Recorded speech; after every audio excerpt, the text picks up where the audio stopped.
यह एक AIC 171 एक शेड्यूल्ड फ्लाइट थी अहमदाबाद से गैटविक के लिए और इसमें कुल 242 लोग सवार थे, जिसमें 230 यात्री थे, 2 पायलट और 10 क्रू मेंबर्स थे। इस विमान ने दोपहर 1:39 पर टेक ऑफ किया था और कुछ ही सेकंड्स में लगभग 650 फीट की ऊंचाई पर पहुंचने के पश्चात यह सिंक करने लगा, अर्थात ऊंचाई खोने लगा था। 1:39 में पायलट ने अहमदाबाद ATC को उसने मे डे अर्थात फुल इमरजेंसी की सूचना दी थी। ATC के अनुसार जब उसने विमान से संपर्क करने की कोशिश की, उसका कोई उत्तर नहीं मिला।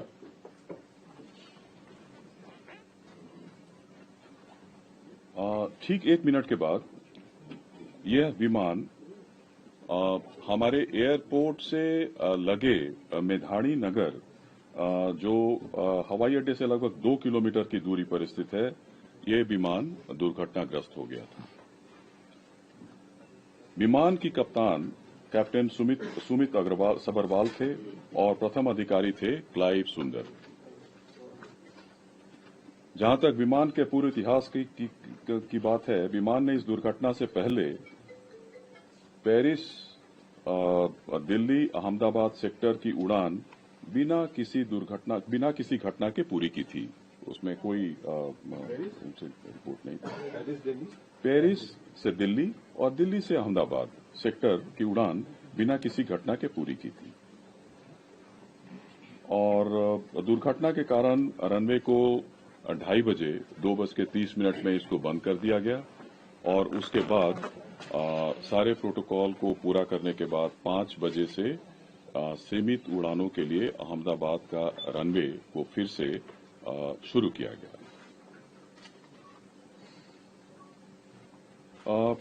घटना 1:40 पे होती है। 3-3.5 घंटे के भीतर हमारे मिनिस्ट्री ऑफ सिविल एविएशन के पूरी टीम, हमारे आदरणीय मंत्री जो सिविल एविएशन विजयवाड़ा में थे एक इंस्पेक्शन के लिए, वहां से directly minister of state civil aviation जो यहाँ पे हम ऑफिस में थे, हम लोग कंट्रोल रूम पहुंचे और फिर 3-3.5 बजे के आसपास 5:30-6 बजे के आसपास हमारी पूरी की पूरी टीम, जिसमें DGBS, DGCA और chairman airport authority of India, senior officers, मैं स्वयं, हम लोग सब लोग वहां पे उपस्थित थे, घटनास्थल पर उपस्थित थे। तुरंत एक हमारे यहाँ जो हमारा नियंत्रण कक्ष कंट्रोल रूम जो है 0112461 04843 और 96503 91859 उसकी स्थापना की गई और जिसमें DGCA, BCS bureau of civil aviation security, CISF और एयरपोर्ट अथॉरिटी ऑफ इंडिया के it's a combined team which started functioning almost immediately. और अहमदाबाद हवाई अड्डे का आपातकालीन नंबर और एयरलाइन का जो हेल्पलाइन नंबर था, उसको भी हम लोगों ने सोशल मीडिया और PIB के जरिए उसको हमने सबके साथ साझा किया।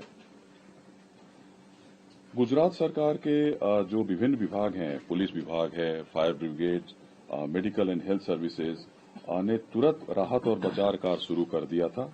घायलों को अस्पताल शिफ्ट किया गया, वहां पे ऑफिसर्स लोग की तैनाती हुई, फायर ब्रिगेड ने वहां पे आग पर तुरंत काबू कर लिया था। कहीं कहीं से धुआं निकल रहा था, छोटी मोटी आग थी, लेकिन 6 बजे तक जब तक हम लोग वहां पे घटनास्थल पर पहुंचे मेधाड़ी नगर में अहमदाबाद में, तो आग पर करीब करीब पूरी तरीके से काबू कर लिया गया। तुरंत उसके बाद हमारा जो स्टैंडर्ड ऑपरेटिंग प्रोसीजर के अनुसार हमारा जो एयरक्राफ्ट एक्सीडेंट इन्वेस्टिगेशन ब्यूरो है ने उसी दिन विमान दुर्घटनाओं और घटनाओं की जांच नियम 2017 के तहत के अनुसार जांच शुरू कर दिया गया है और यह एक मल्टीडिसिप्लिनरी टीम है और पूरा घटना स्थल को सुरक्षित कर लिया गया है। हमारा फ्लाइट डेटा रिकॉर्डर, जिसको ब्लैक बॉक्स के नाम से भी जाना जाता है, वो मिल गया है। इन्वेस्टिगेशन पूरी तरीके से स्मूथली चल रहा है। जहां तक AIB दुर्घटना के कारणों और तकनीकी पहलुओं पर जांच करेगा, एक और हाई लेवल कमेटी का गठन किया गया है, जिसके बारे में सोशल मीडिया में भी हम लोगों ने इस तथ्य को साझा किया है। गृह सचिव की अध्यक्षता में इसमें केंद्र और राज्य सरकार के अधिकारी सम्मिलित हैं। यह कमेटी दुर्घटनाओं के कारणों के साथ साथ भविष्य में एविएशन से सेफ्टी और इसको कैसे एविएशन सेफ्टी को और सुदृढ़ और इसको कैसे मजबूत बनाया जा सके, इसकी अनुशंसा करेगी। I stop here and I'll request Honorable Minister Civil Aviation to address the press.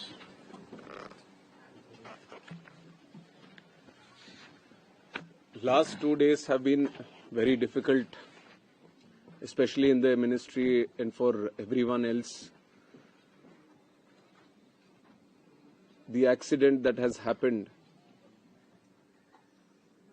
near Ahmedabad airport shook the entire nation. And my deepest condolences to all the families who have lost their loved ones in the incident. I have also personally lost my father in a road accident. So to a certain extent, I can understand the pain and anguish that the family members are feeling. And in fact, it was a moment of shock right after we got to know about the incident. But even in that disbelief, I personally rushed to the site to oversee what needs to be done, what support needs to be provided. And that was the attitude of the government of Gujarat also. The attitude was the same from Government of India and the other people at the ministry also. And once we rushed to the site, we already saw, this was just within hours of the happening of the incident,